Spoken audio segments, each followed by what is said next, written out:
I don't even know where to start. I actually don't. There's so many things I have to speak about. And I feel like I repeat myself every single week. Every single week. Bologna won. Juventus won. That's the scoreline. Going into the game. Hey, it's a game of high importance. Roma have just beaten Fiorentina. Roma at the start of the game, they were on top four. Oh, the momentum, the confidence that Ranieri has, I don't think there's any stopping them. So I'm sat telling myself, Juve, Bologna, somebody has to step up. Somebody has to be like, listen. Fourth is mine. Atalanta have just beaten Monza. There's only one more spot up for grabs. I was like, this is going to be a cagey game, but you're going to see some quality. You're going to see some risk taking. You're going to see managers pushing their teams forward, asking them to attack, to play on the front foot. The season is coming to an end. It's not like there's 20 games to go. No. Every game counts. What is it? Like, is it, like, let's speak on Bologna. Is it 2 points dropped for Bologna or is it 1 point gained? Now with Juventus, is it 2 points dropped for Juventus or is it 1 point gained? I don't get it. Like, we say this every single week. Juventus, they're not good enough. They're not good enough to get top four. They're not good enough to play in the Champions League next season. They don't belong in the Champions League. And when you watch performances like this, it makes you sit down and think, why do you sit down and say, Juventus are in a top four battle? Juventus have got the better fixtures. Juventus have got the players. Juventus spent X amount of money. Watch the performances. Like, the crazy thing is, they're still in the top four battle. I'd be a donkey. I would be a donkey if I sat down and told you guys Juventus will get top four. I would be a donkey. Have you guys ever watched Shrek? The donkey with Shrek, the one that falls in love with the dragon? That's me. It was a bad game. It was a bad game of football, man. And it's like, where do we start? Let's start off with another player that I'm going to add on Gintoli's list of, I don't care, of ass signings, bro. Of shit signings, okay? Alberto Costa. Now, fair enough. He hasn't played much, okay? It's difficult to showcase some quality when you come on for half an hour and then you don't play again for a month. But let's just say, whenever he's come off the bench, it's not looking too good. And it's like, what is it, guys? 3 yards, 4 yards. Like, when you get the ball in that area and it's so congested, you have to shoot. There's no time for a touch. You have to shoot. You get the ball, Baba, over up, shoot. Just shoot. I don't know what he was doing. He controlled it. Then he slipped. Then he looked at the referee. Then he looked at me. Like it was a game of very, very, very few opportunities. I was watching that game and I was like, when Juventus went 1-0 up, shout out to Thuram, okay? I always say it. Big game player. He steps up when it's the big games and you're looking at your big players and you're telling them, listen, we must win. I need you to step up. I need you to do a job. Thuram, what a goal. Gets the ball out of his feet. He strikes it. Scores. Juventus 1-0. Do you know what it felt like? It felt like when Juventus went 1-0 up, they couldn't believe it. And I'll be real, this pains me to say. It genuinely felt like they couldn't believe they were 1-0 up. They came into the game thinking, oh, we might not score today. Let's take a draw. When they went 1-0 up, it's like they couldn't believe it. Bro, it's like winning the lottery and then going to Ferrari to buy a car. And then you realize, I don't even have a license. I don't have a license. So what am I doing here? When they scored, I was like, come on. Let's see some swagger. Let's see some confidence. You're coming up against a team that's competing for Champions League. Look at them in the eye and tell them Champions League is ours. You can go Europa League. Champions League is ours. They go 1-0 up. After that, it was just chaotic. And let's be real. It's going to be chaotic when you've got Kolo Muani and Nico Gonzalez in attack. Like, I felt like both of them had such a bad game. Guess who signed them? Gintuli. Anyway, we'll touch on Gintuli later. It was chaotic. It was end to end. The ball is going in attack. Kolo Muani can't control it. Nico Gonzalez, as always, he runs with the ball, but he doesn't know how to look left and right. Juventus, they go 1-0 up. And I'll be so honest with you guys. I knew Juventus were not scoring again. But I was like, listen, just sit back. Contain. Hit them on the counter-attack. Let's see some in-game management, okay? Even though it was going to go on for a very long time, like practically more than a half of football, but I was like, listen, just show that mentality. Just show that fight. And then I'm seeing Ronaldo Vega smash it at his goalkeeper, and I'm thinking, no. You guys are not ready. You guys are not ready for these big pressure moments. And to be fair, they've shown us this season.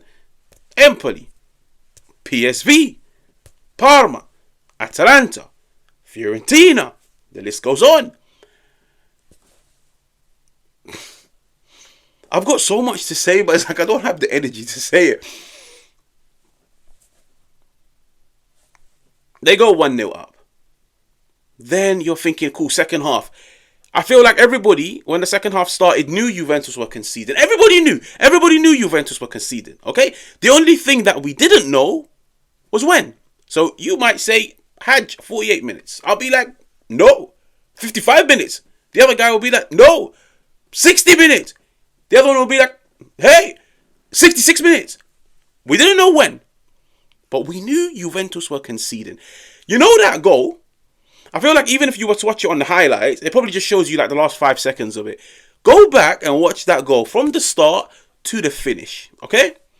The most embarrassing goal to concede. It literally starts with the goalkeeper. I think his name is Skorupski. He just goes long into the channels. His teammate gets the ball. Unchallenged. Okay? Unchallenged. Nobody contested with him. He gets the ball. He passes it back to the centre halves. You're looking at the press from Nico Gonzalez, from Kolo Muani. Non-existent. The ball is fed into midfield. McKennie. No press whatsoever. They've got time and space. They literally... Go back and watch go back and rewind that goal by 30 seconds and watch it once again. They just passed it around Juventus' defence, around their midfield and around their attacking players. And then they got the ball in the final third. Kalulu gets beat. The ball drops into the 12-yard box. It's a good first touch by Freuler. It takes him away from Thuram. And then it takes a deflection and it goes in. Okay, yeah, they were lucky. But in football, you have to create your own luck. Okay? I was just watching that goal and I was like, where is the intensity of the ball? Not there. Where is the aggression of the ball? It's not there. Where is the fight of the ball? It's not there. Where is the compactness of the ball? It's not there. What? That is one of the worst goals I've seen conceded because it looked like Bologna were playing in slow motion, but guess what? Juventus were 10 times more slower. Yeah, Juventus, they were 10 times more slower. It goes 1-1. So I'm now sat telling myself, yo, let's see some mentality. Let's see some mentality. I know Vincenzo Italiano wants to win. But he's got Milan next. And then he's got a Coppa Italia final. So I'm thinking, Tudor, listen, die hard Juventus. Like you wanna try and accumulate as many things as possible in your corner so you can turn around in the summer and say, listen, give me another year. Give me another year, Habibi. Sena wahda. Give me another year. I'm watching Tudor on the side, and this pains me to say, no plan B. No plan B, okay? That's the harsh truth. Because I'm watching the game, and I'm like, all right, cool. The 3-4-2-1, it's not really working. Fair enough. You don't have the personnel like Kenan Yildiz. The best player on the Tudor. Cambiasso, he goes off. I'm thinking, all right, cool. Like, show some tactical acumen. Like, come on, do something. Change it to 3-5-2. Change it to something. Go 4-3-3. Go 4. By the way, guys, when you go 3-4-2-1, as much as you might have wing backs, you sacrifice a midfielder so you can have an extra centre half. So you have 3 centre backs, but you end up having 2 midfielders. But if you were to go 4-3-3, you now sacrifice the centre half to have another midfielder because it's 4-3-3. So you have 3 in midfield. I'm just watching the game and I'm like, come on, like, do something. Where's the plan B? Where's the plan C? Bring on Douglas Luiz. Yeah? Cool. Towards the end, he went like 3-5-2. But I was like, no. 3-5-2. You don't have wingers. They look tired out wide. Why not Kolo Muani on one side? Conceição on the other 4-2-3-1. Put Adzik in the middle. I was just watching that game and I was like, come on, like let's see something.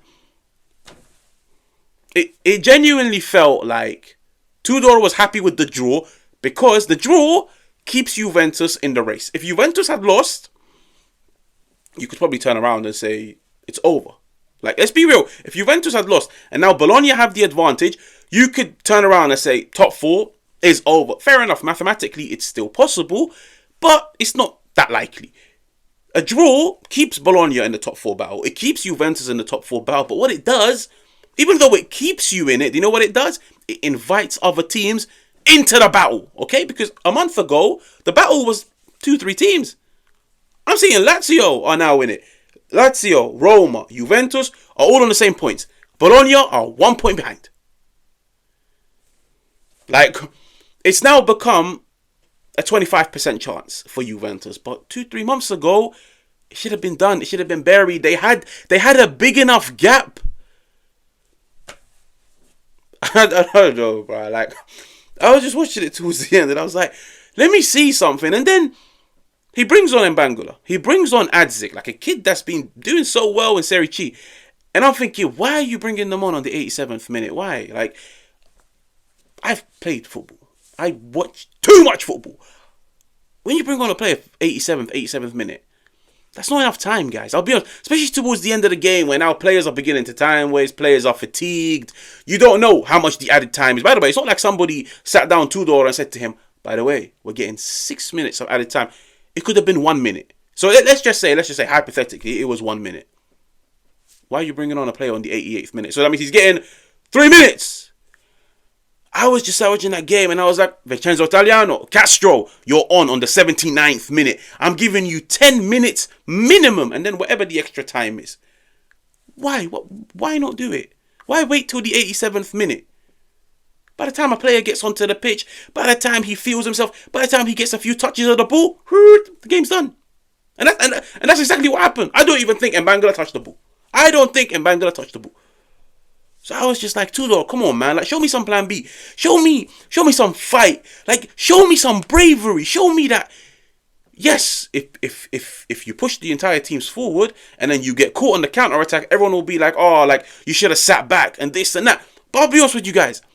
That's all the Juventus that I've grown up watching. They go. Minute 1 to minute 90, bro, they go. And that's why, like, at the end of the game, I was like, you know what? Juventus, even the players, like, I've questioned their mentality the entire season. I think they're just happy. Because in their eyes, they're like, listen, at least we know next week, yes, we are still in the battle. It could have been over. They go into the game against Lazio and they know we are still in the battle. And don't be surprised if they draw that game. Because guess what? If they draw that game, they're still in the battle. They go to the week after.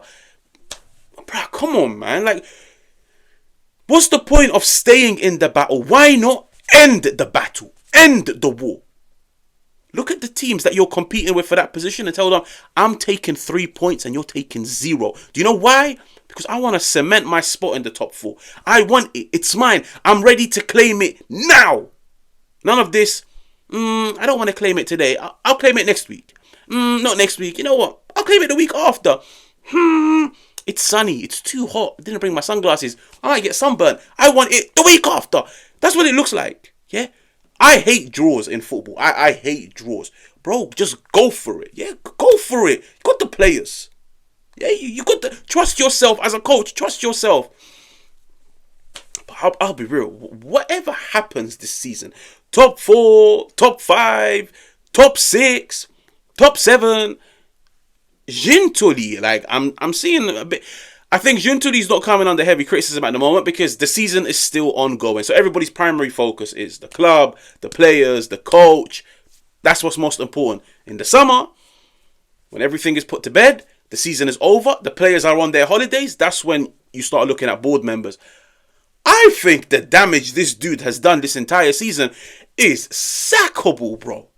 Like, bro, I'm telling you, like, sackable. Every signing has been a flop.